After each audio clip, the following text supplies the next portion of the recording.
Assalamualaikum, welcome to my channel. Kembali lagi di channel MH Tutorial. Pada video saya sebelumnya, saya sudah menjelaskan tentang penyusunan SKP tahun 2021 untuk guru pelaksana. Nah, di video saya kali ini, saya akan menjelaskan tentang cara penyusunan SKP tahun 2021 untuk guru fungsional. Tentu saja, guru fungsional yaitu guru yang sudah menerima SK fungsional dan memiliki angka kredit.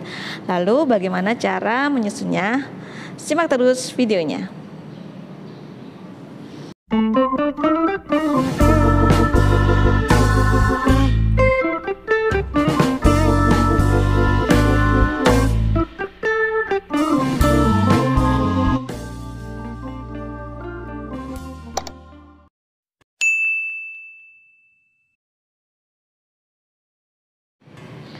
Nah, baik ya. Di SKP tahun 2021 untuk guru fungsional, di sini sudah ada angka kreditnya. Jadi di kolom angka kredit di situ sudah tertera nilai angka kredit tiap golongan. Jadi di sini ya, untuk SKP lama, untuk sheet SKP lama yang perlu diedit yaitu di data pejabat penilai dengan data pegawai negeri sipil yang dinilai. Nah, jadi itu yang kita edit terlebih dahulu. Kemudian untuk kegiatan tugas jabatan di sini itu bisa berbeda. Kenapa berbeda? Karena setiap golongan itu ada kegiatan yang harus ditambahkan. Misalkan untuk golongan 4A di situ kan harus membuat jurnal. Bisa ditambahkan kegiatannya yaitu membuat jurnal seperti itu. Di sini contohnya saya menggunakan golongan 3B dengan 8 kegiatan. Jadi di situ ada melaksanakan publikasi ilmiah atau KTI ya. Sebelumnya di guru pelaksana karena golongan 3A di situ masih belum ada publikasi ilmiah atau KTI, jadi kegiatan itu tidak ada. Untuk golongan 3B ke atas di situ ada kegiatan melaksanakan publikasi ilmiah atau KTI. Nah, untuk menentukan angka kreditnya kita bisa lihat ya di sheet keterkaitan.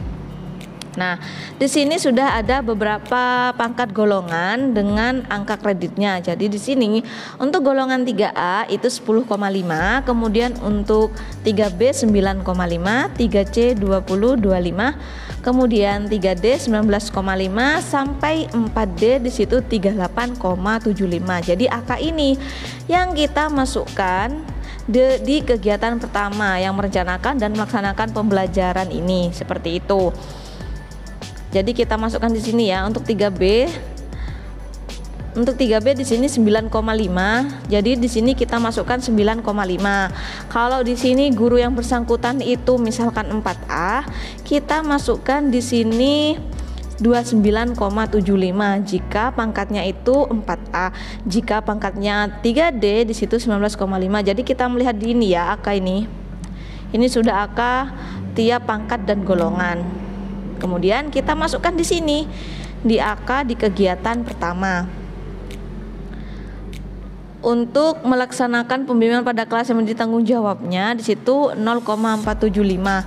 Nah, di sini yang membedakan yaitu di melaksanakan publikasi ilmiah atau KTI itu angka kreditnya 2. Di sini kuantitas atau outputnya itu 1. Jadi misalkan untuk golongan 3C, 3D atau 4A di situ kan laporan KTI-nya itu kan lebih dari 1 sehingga nanti mempengaruhi AK. Misalkan di sini 2 laporan KTI, otomatis AK-nya itu menjadi 4,0 seperti itu. Jadi bukan 2 lagi.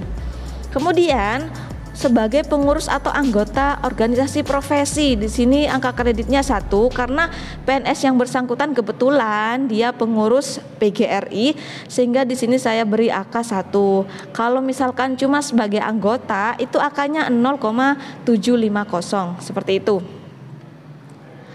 Nah, ini untuk di sheet pertama ya. Kemudian kita ke pengukuran SKP lama. Di sini jangka waktu penilaian itu jangan diutak-atik karena untuk SKP lama 1 Januari sampai 30 Juni 2021. Nah, untuk kegiatan tugas jabatan ini sudah otomatis ketika kita mengisi di sheet pertama ini otomatis akan masuk di sheet kedua. Kemudian Untuk target kita masukkan dulu AK yang utuh. Jadi AK yang utuh selama 1 tahun. Dan ini sudah otomatis melihat dari SKP lama. Dari sini sudah otomatis. Kemudian untuk realisasi, untuk kolom angka kredit itu sudah dibagi 2. Kenapa dibagi 2? Karena untuk SKP 2021 itu dibagi 2 antara SKP lama dan SKP baru. Sehingga di SKP lama itu AK-nya setengah dan SKP yang baru juga setengah. Tapi tidak harus setengah. Artinya tidak harus 50-50. Bisa jadi 75-25. Kenapa? Karena misalkan melaksanakan pengembangan diri atau diklat ternyata lebih banyak di bulan September, itu kan sudah masuk di SKP baru, otomatis untuk AK-nya di sini jangan 0,5, bisa 0,25, akan tetapi di SKP baru nanti menjadi 0,75 seperti itu. Jadi bisa 75-25 ya, tidak harus 50-50 untuk nilai angka kreditnya. Nah, kebetulan di sini saya buat menjadi setengah-setengah saja, 50-50 untuk angka kreditnya, karena memang dibagi 2 ya antara SKP lama dan SKP baru. Nah, ini sudah saya bagi 2. Jadi dari AK utuh ini yang ditarget itu saya bagi 2, saya taruh di angka kredit untuk yang realisasi seperti itu. Kemudian yang perlu diedit yaitu kualitas atau mutunya.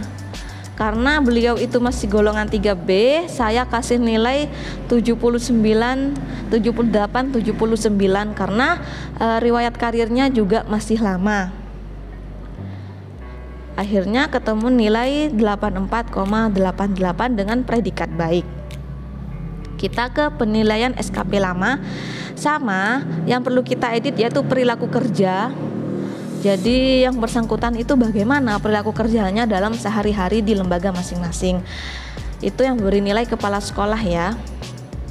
Kemudian di sini yang perlu diedit yaitu data PNS yang dinilai serta data pejabat penilai dan data atasan pejabat penilai. Jadi guru yang bersangkutan, kemudian pejabat penilainya kepala sekolah, atasan pejabat penilainya di sini pengawas sekolah, seperti itu. Sama seperti guru pelaksana yang kemarin penjelasannya, di sini untuk SKP lama ada 2 sheet tambahan. Hasil SKP lama yang ini sudah rumusan, kemudian hasil integrasi SKP lama ini juga sudah rumusan. Di sini ketemu 101,79 ya. Kemudian kita ke SKP yang baru. Nah, di sini SKP baru yang perlu diedit di sheet data yaitu data PNS yang dinilai, pejabat penilai serta atasan pejabat penilai. Di mana yang PNS yang bersangkutan, kemudian pejabat penilai kepala sekolah sama ya dengan SKP yang lama itu. Kemudian atasan pejabat penilai juga pengawas untuk guru. Kemudian periodenya itu sama 1 Juli sampai 31 Desember tahun 2021. Kemudian untuk data tim penilai angka kredit itu sesuaikan dengan tim penilai angka kredit di kecamatan masing-masing, karena untuk tim penilai angka kredit di kabupaten itu, di Kabupaten Lumajang itu ada 3 orang ya. Kemudian kita sheet ke rencana, di sheet rencana. Di sheet rencana ini kinerja utama dan kinerja tambahan itu sama dengan SKP lama. Sudah saya samakan untuk kegiatannya. Kemudian yang perlu kita edit untuk sheet rencana tadi itu target. Nah, ini ya kolom target. Kolom target ini di baris kualitas itu yang perlu diedit. Jadi dalam 1 tahun target yang ingin dicapai itu berapa? Nah, itu kita masukkan di kualitas ini. Misalkan dalam 1 tahun saya itu ingin 90%. Nah, seperti itu. Nah, karena ini SKP dibagi 2, berarti untuk SKP baru dalam waktu 6 bulan kita itu menargetkan kualitas yang harus kita capai itu berapa. Nah, kita masukkan di baris kualitas ini. Nah, ini jika sudah diisi semua, maka dia akan otomatis ke sheet berikutnya. Nah, seperti ini. Di sini ada butir kegiatan terkait, jadi lebih spesifik apa yang dilakukan dalam kegiatan itu. Seperti itu. Jadi di sini misalkan merencanakan dan melaksanakan pembelajaran. Jadi guru yang bersangkutan itu membuat administrasi pembelajaran, melaksanakan pembelajaran. Nah, seperti itu. Jadi lebih rinci lagi kegiatannya. Kemudian di sini ada output. Jadi output yang dihasilkan dari rencana kinerja utama yang pertama itu apa? Nah, outputnya di sini laporan penilaian kinerja atau PK guru. Untuk angka kredit, nah angka kredit ini isikan angka kredit setengahnya dari angka kredit utuh dalam 1 tahun. Jadi sama ya dengan di sheet pengukuran SKP lama. Nah ini AK, kita masukkan yang nilai setengah ini, AK yang setengah ini kita masukkan di sini di sheet keterkaitan. Nah ini, kemudian kita ke sheet review. Di sheet review ini sudah otomatis ya, ketika kita mengisi di sheet rencana itu akan otomatis masuk di sheet review. Kemudian di sini apa yang perlu dilakukan di sheet review ini itu jika ada yang perlu diperbaiki. Misalkan di sini pengelola kinerja yaitu kepala sekolah. Kepala sekolah ingin memberikan catatan perbaikan untuk pegawai negeri sipil yang dinilai tadi. Nah, itu dimasukkan di kolom catatan perbaikan ini. Gitu ya. Kemudian untuk sheet verifikasi, nah ini yang verifikasi itu adalah tim penilai angka kredit. Jadi setelah dari kepala sekolah itu kita ke tim penilai angka kredit untuk kita beritahukan, oh ternyata angka kredit kita itu begini, seperti itu. Kita verifikasi dulu ke tim penilai angka kredit. Nah ini sudah otomatis ya, ketika kita mengisi di sheet sebelumnya itu sudah otomatis akan masuk di sheet verifikasi. Kemudian untuk sheet penetapan ini juga sudah otomatis. Jadi setelah diverifikasi oleh tim penilai angka kredit ternyata sudah betul, sudah sesuai. Nah otomatis di penetapan ini berarti rencana yang kita buat itu sudah sesuai dan sudah betul. Ini sudah otomatis dari sheet rencana. Jadi sudah masuk di sheet penetapan. Jika diverifikasi ternyata ada kesalahan yang harus ditambahi, misalkan seperti itu. Nah, kita tambahi di sheet penetapan ini, berarti editnya di sheet penetapan. Jika ada masukan atau tambahan dari tim penilai angka kredit seperti itu. Kemudian kita ke sheet penilaian SKP. Di sheet penilaian SKP ini sudah penuh dengan rumus ya di sini. Jadi kita tidak perlu terlalu mengotak-atik karena ini juga sudah rumusan. Di sini yang perlu diedit yaitu realisasi. Jadi untuk kinerja utama yang perlu diedit yaitu kolom realisasi di sheet di baris kualitas. Ini ya, di baris kualitas. Jadi target ini max atau single rate itu adalah target yang ingin kita capai tadi. Kemudian realisasinya itu ternyata lebih bagus dari target yang sebelumnya kita buat. Tidak apa-apa. Di sini realisasinya kita isi 91, melebihi dari target itu tidak masalah. Maka di sini predikatnya kategori capaian IKI itu akan menjadi sangat baik. Seperti itu. Kalau misalkan kita isi 80, maka di situ akan berganti menjadi cukup. Jika 90, maka dia akan menjadi baik. Jika 91, dia akan menjadi sangat baik. Jadi yang perlu kita edit yaitu di kolom realisasi di baris kualitas ya, untuk kinerja utama.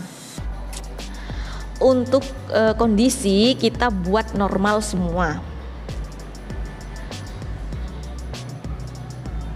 Kemudian kita ke kinerja tambahan.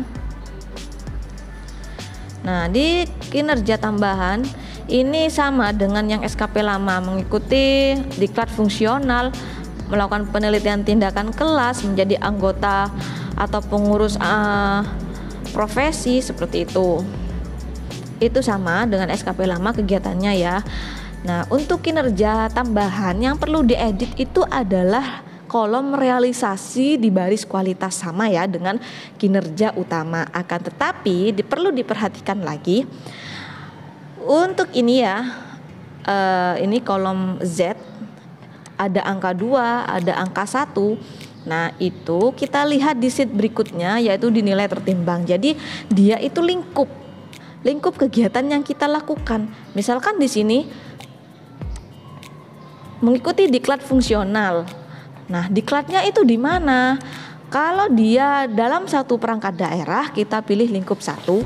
Tapi kalau antar perangkat daerah dalam satu daerah, kita pilih 2. Dan jika antar daerah, itu kita pilih angka 3. Seperti itu.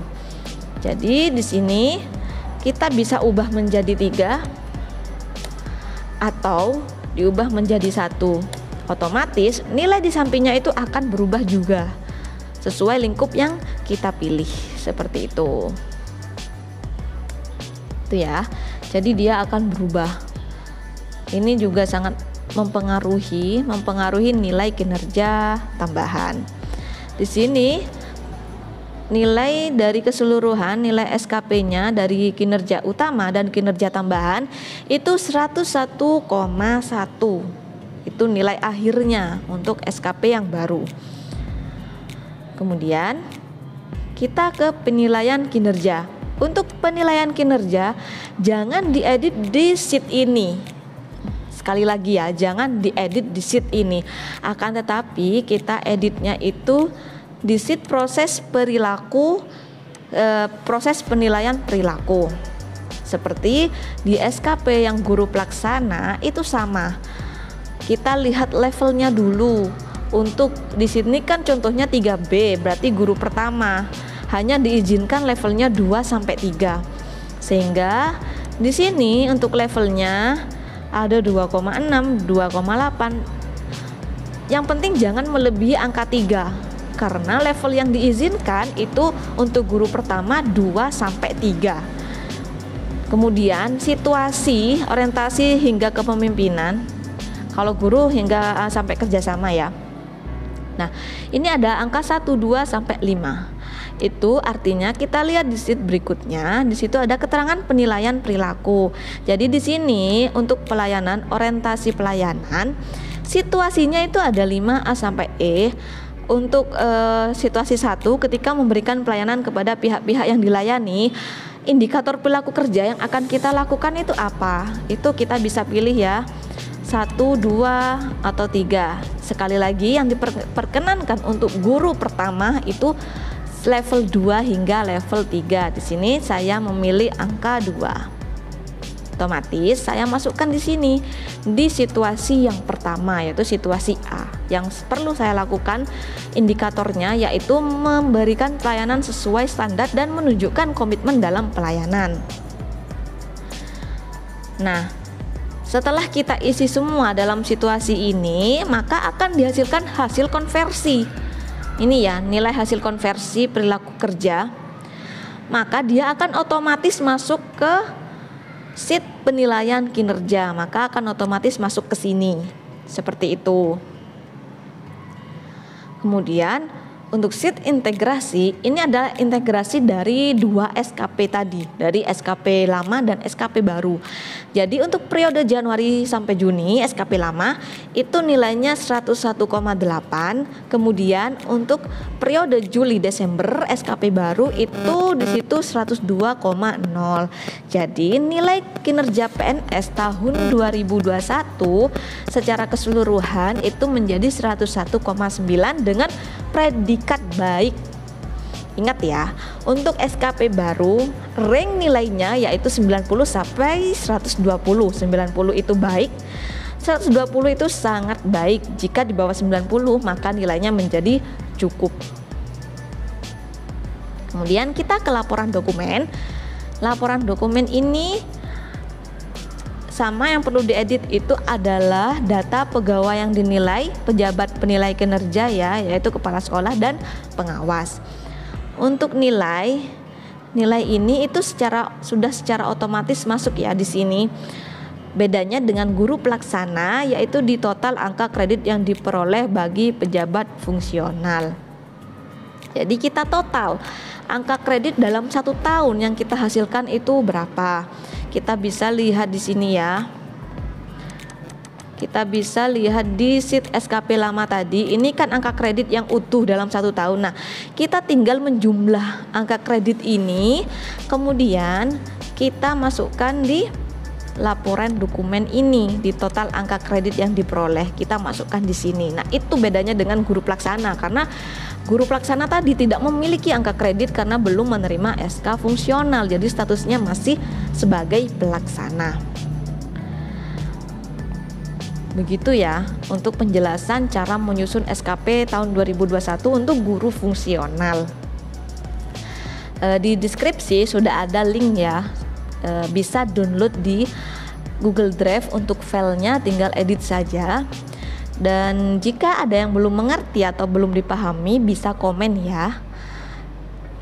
Baik, mungkin cukup sekian penjelasan penyusunan SKP tahun 2021 ini, semoga bisa bermanfaat. Terima kasih. Assalamualaikum warahmatullahi wabarakatuh.